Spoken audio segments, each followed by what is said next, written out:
Selamat datang di media pembelajaran daring khusus untuk bahasa Indonesia di perguruan tinggi.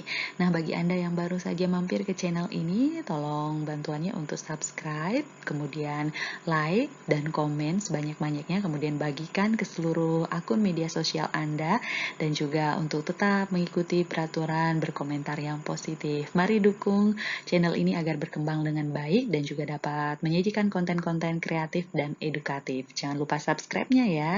Jangan lupa like dan komen juga. Terima kasih. Selamat datang di pembelajaran Bahasa Indonesia dengan topik judul Bahasa Indonesia yang Kekinian dan dengan satu topik yang tentunya menarik sekali untuk dibahas, yaitu mengenai sejarah, fungsi, dan kedudukan bahasa Indonesia. Nah, untuk Anda yang sedang mempelajari materi ini, perlu lagi mengingat-ingat bagaimana kebanggaan kita hingga sampai hari ini bahasa Indonesia masih kukuh digunakan sebagai bahasa persatuan di Indonesia. Jadi harus menanamkan sikap positif sebelum memahami materi yang akan kita lanjutkan di slide berikutnya. Ingat, materi ini adalah sejarah, fungsi, dan kedudukan bahasa Indonesia. Materi mengenai sejarah bahasa Indonesia, kita mulai membicarakan mengenai perjalanan dari bahasa Melayu hingga kita kenal sebagai bahasa Indonesia sampai saat ini. Nah, beberapa alasan. Yang pertama dari sejarah ya, yang pertama adalah bahasa Indonesia sebagai varian bahasa Melayu yang digunakan sejak zaman POC. Pada masa lampau, bahasa Melayu selain digunakan sebagai bahasa pengantar dalam perdagangan, juga digunakan sebagai bahasa resmi oleh VOC yang diteruskan oleh Gubernemen Hindia Belanda dalam segala urusan yang berhubungan dengan perbuatan, perjanjian, surat menyurat, dan juga berhubungan dengan kerajaan-kerajaan. Bahasa Melayu yang dicita-citakan oleh pemuda yang bergabung dalam Dewan Rakyat menjadi bahasa persekutuan nasional baru yang terrealisasi pada tanggal 25 Juni 1918 ketika Raja Belanda mengeluarkan ketetapan yang membolehkan bahasa Melayu digunakan oleh Dewan Rakyat di dalam perundingan atau rapat selain penggunaan bahasa Belanda. Ketika bangsa Indonesia telah menyadari perlunya segera melepaskan diri dari cengkraman penjajahan yang telah berabad-abad lamanya, para pemuda yang berada di Jakarta, yang bergabung dalam Jong Java, Jong Sumatera, Jong Batak, Jong Celebes, Jong Ambon, Jong Borneo, serta pemuda Pasundan menyatakan diri bergabung menjadi Indonesia Muda. Pada saat Kongres Pemuda II, 28 Oktober 1928, Indonesia Muda berhasil menorehkan sejarah dengan membuat ikrar kenegaraan yang kemudian menjadi landasan filosofis dan sosiologis terbentuknya negara, bangsa, dan bahasa Indonesia. Ikrar itu kemudian dikenal dengan sebutan Sumpah Pemuda. Nah, untuk lebih jelasnya mengenai Sumpah Pemuda, Anda bisa googling ya, yang diresmikan pada tanggal 28 Oktober 1928 dan diakui bahasa Indonesia secara resmi sebagai bahasa persatuan bangsa. Bunyi Sumpah Pemuda tersebut menyiratkan makna bahwa untuk merdeka diperlukan negara, bangsa, dan bahasa. Dalam kaitannya dengan bahasa, bunyi Sumpah Pemuda yang ketiga menjadi embrio terbentuknya bahasa persatuan bahasa Indonesia. Nah, perlu juga diketahui bahwa sebelum bangsa ini merdeka, bahasa yang digunakan sebagai bahasa pengantar dalam dunia perdagangan di Nusantara adalah bahasa Melayu. Namun bukan bahasa Melayu tinggi yang digunakan para raja atau para pujangga, melainkan bahasa Melayu rendah yang digunakan oleh masyarakat jelata. Bahasa Melayu rendah ini tidak secara sengaja dibawa oleh para pedagang sambil berdagang ke hampir seluruh wilayah Nusantara. Misalnya ke Manado, Ambon, Makassar, Pontianak, Banjarmasin, Jakarta, dan lain sebagainya. Sambil menjanjakan dagangannya, mereka menggunakan bahasa Melayu tersebut untuk berkomunikasi di antara mereka, dan lama-kelamaan para pembeli juga ikut mempelajari dan menggunakan bahasa yang digunakan para pedagang itu. Lama-kelamaan bahasa Melayu pasar ini menjadi bahasa lingua franca atau bahasa yang dipakai sebagai alat komunikasi di antara kelompok masyarakat yang mempunyai bahasa yang berlainan. Nah, karena telah menyebar di berbagai pelosok itulah, para pendiri bangsa saat itu tidak banyak yang menolak ketika bahasa Melayu pasar yang telah menjadi lingua franca diangkat menjadi bahasa Indonesia. Adapun alasannya kenapa bahasa Melayu pasar ini yang digunakan sebagai bahasa persatuan pada kala itu karena di bahasa Melayu tidak mengenal sistem tingkatan dalam pemakaiannya seperti bahasa daerah ya. Contohnya yaitu di dalam bahasa Bali sendiri bahwa kita memiliki tingkatan di dalam bahasa Bali itu. Misalnya bahasa Bali alusor, singgih, madya, kasar seperti itu ya. Jadi kalau bahasa Melayu itu memang tidak memiliki tingkatan dalam pemakaiannya. Sama dengan bahasa Indonesia yang kita kenal sampai hari ini tidak memiliki tingkatan dalam pemakaiannya. Kedudukan bahasa Indonesia dibagi atas beberapa poin. Yang pertama adalah sebagai bahasa persatuan. Sebagai bahasa persatuan, bisa dikategorikan bahwa bahasa Indonesia itu mampu mempersatukan suku, agama, ras, dan golongan. Ini penting sekali kenapa bahasa Indonesia itu ada untuk mempersatukan komunikasi antar suku, agama, ras yang berbeda dan juga kemajemukan yang terjadi di Indonesia. Poin yang kedua adalah bahasa nasional. Masih dalam kedudukan bahasa Indonesia sebagai bahasa nasional. Sebagai bahasa nasional, bahasa Indonesia adalah lambang kebangsaan dan identitas nasional.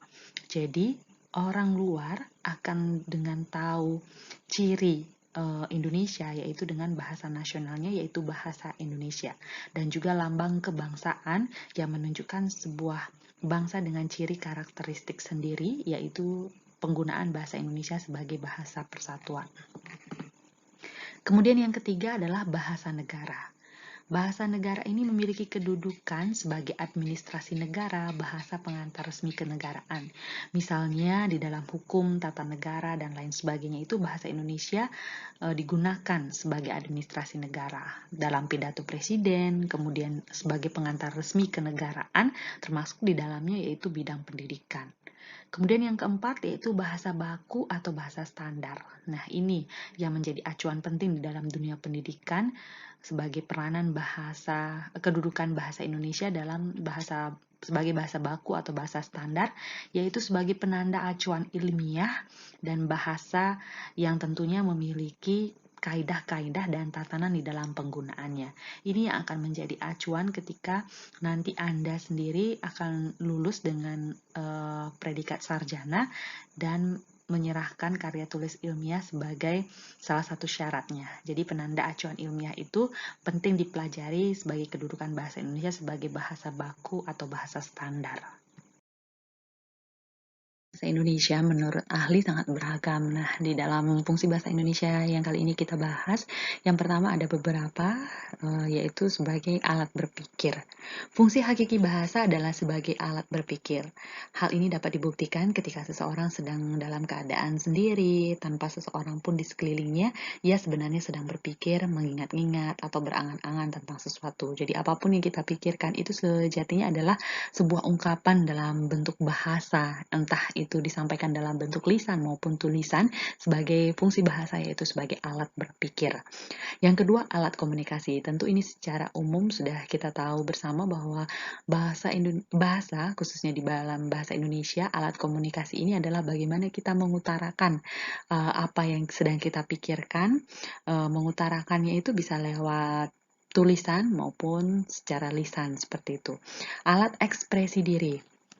Nah, alat ekspresi diri ini bermacam-macam, bisa menunjukkan bahwa untuk mengetahui dan menunjukkan bahwa seseorang sedang marah, atau menunjukkan bahwa seseorang sedang bahagia, menunjukkan seseorang sedang bangga, seperti itu. Jadi bisa diketahui dari ekspresi bahasa dan juga gerak tubuhnya, seperti itu. Kemudian fungsi yang lain, alat adaptasi dan integrasi dapat dijelaskan sebagai berikut. Fungsi adaptasi dan integrasi, fungsi peningkatan atau integrasi dan penyesuaian dalam yang dimaksud di sini adalah adaptasi diri. Hal ini menunjukkan bahwa bahasa yang digunakan sebagai sarana yang mampu untuk menyatakan hidup bersama dalam suatu ikatan masyarakat. Dengan demikian, bahasa itu merupakan suatu kekuatan yang berkolerasi dengan kekuatan lain dalam integrasi sosial. Korelasi melalui bahasa itu memanfaatkan aturan-aturan bahasa yang disepakati sehingga manusia berhasil membaurkan diri dan menyesuaikan diri sebagai anggota masyarakatnya. Kemudian fungsi yang lain yaitu fungsi sebagai alat kontrol sosial. Nah, dalam peraturan-peraturan maupun dalam tata kebahasaan ini, tentunya bahasa mempunyai semacam kontrol di dalam komunikasinya di masyarakat seperti itu. Kemudian fungsi yang tidak kalah pentingnya untuk dipelajari yaitu fungsi politik. Di sini disebutkan bahwa fungsi politik itu ada dua yang ada kaitannya dengan kedudukan bahasa Indonesia yang tadi ya, bahwa fungsi politik itu sebagai bahasa nasional dan bahasa negara. Bahasa Indonesia mempunyai dua fungsi politis, yaitu sebagai bahasa nasional dan sebagai bahasa negara. Landasan sosiologis dan filosofis yang dijadikan dasar bahasa Indonesia sebagai bahasa nasional adalah butir ketiga Sumpah Pemuda, sedangkan landasan yuridis yang dijadikan dasar bahasa Indonesia sebagai bahasa negara adalah Pasal 36 Undang-Undang Dasar 1945. Bahasa Indonesia sebagai bahasa nasional secara politis berfungsi sebagai lambang kebanggaan ya, kebangsaan, kemudian lambang identitas nasional, alat perhubungan antar warga, antar daerah, antar budaya, dan alat penyatuan berbagai suku bangsa di Indonesia. Sementara itu, bahasa Indonesia sebagai bahasa negara berfungsi sebagai bahasa resmi kenegaraan, bahasa pengantar dalam dunia pendidikan, alat perhubungan tingkat nasional untuk kepentingan perencanaan dan pelaksanaan pembangunan, dan alat pengembangan kebudayaan, ilmu pengetahuan, dan teknologi. Ya, jadi cukup banyak fungsi politiknya bahwa bahasa Indonesia juga memiliki sebuah gaung politik ya di dalam pengertiannya sebagai fungsi bahasa. Dalam menumbuhkan sikap positif dalam penggunaan bahasa Indonesia, maka dibuatlah peraturan dan hukum tentang kebahasaan dan menjaga eksistensi bahasa Indonesia di negerinya sendiri. Yang pertama yaitu ada Undang-Undang 1945 Pasal 36, kemudian ada Pasal 40 Undang-Undang Nomor 24 Tahun 2009, kemudian Peraturan Presiden Nomor 16 Tahun 2010, dan peraturan yang terbaru yaitu Peraturan Presiden Nomor 63 Tahun 2019 yang diresmikan oleh Presiden Joko Widodo. Ketentuan pasal 40 dalam Undang-Undang Nomor 24 Tahun 2009 tentang bendera, bahasa, dan lambang negara serta lagu kebangsaan menyatakan bahwa ketentuan lebih lanjut mengenai penggunaan bahasa Indonesia sebagaimana dimaksud dalam pasal 26 sampai dengan pasal 39 diatur dalam peraturan presiden. Pasal 40 Undang-Undang Nomor 24 Tahun 2009 tentang bendera, bahasa, lambang negara, serta lagu kebangsaan. Karena Perpres Nomor 16 Tahun 2010 tentang penggunaan bahasa Indonesia dalam pidato resmi Presiden dan atau Wakil Presiden serta pejabat negara lainnya hanya mengatur mengenai penggunaan bahasa Indonesia dalam pidato resmi Presiden dan atau Wakil Presiden serta pejabat negara lainnya dan belum mengatur penggunaan bahasa Indonesia yang lain sebagaimana diamanatkan dalam Pasal 40 Undang-Undang Nomor 24 Tahun 2009 tentang bendera, bahasa, dan lambang negara serta lagu kebangsaan, maka terbitlah Peraturan Presiden Nomor 63 Tahun 2019 tentang penggunaan bahasa Indonesia. Peraturan Presiden Republik Indonesia Nomor 63 Tahun 2019 tentang penggunaan bahasa Indonesia ditetapkan pada tanggal 30 September 2019 di Jakarta oleh Presiden Joko Widodo. Peraturan Presiden Nomor 63 Tahun 2019 tentang penggunaan bahasa Indonesia mulai berlaku pada tanggal diundangkannya, yaitu pada tanggal 30 September 2019. Peraturan Presiden Nomor 63 Tahun 2019 tentang penggunaan bahasa Indonesia ditempatkan dalam lembaran neraca Republik Indonesia tahun 2019 nomor 180 agar setiap orang dapat memahaminya. Sendiri untuk Anda yang sudah memahami mengenai materi tentang sejarah, fungsi, dan kedudukan hingga peraturan-peraturan kebahasaan di Indonesia. Yang selanjutnya Anda harus lakukan yaitu Anda membuat riset kecil, ya minimal Anda bubuhkan 5 data serta analisisnya, minimal 5 ya, jadi lebih dari itu sangat diperbolehkan. Nah, tugasnya meliputi yang pertama, Anda harus mencari atau membaca Peraturan Presiden Nomor 63 Tahun 2019, kemudian berdasarkan peraturan tersebut tentang penggunaan bahasa Indonesia, Anda diminta menganalisis isi peraturan tersebut yang disampaikan dalam bentuk narasi.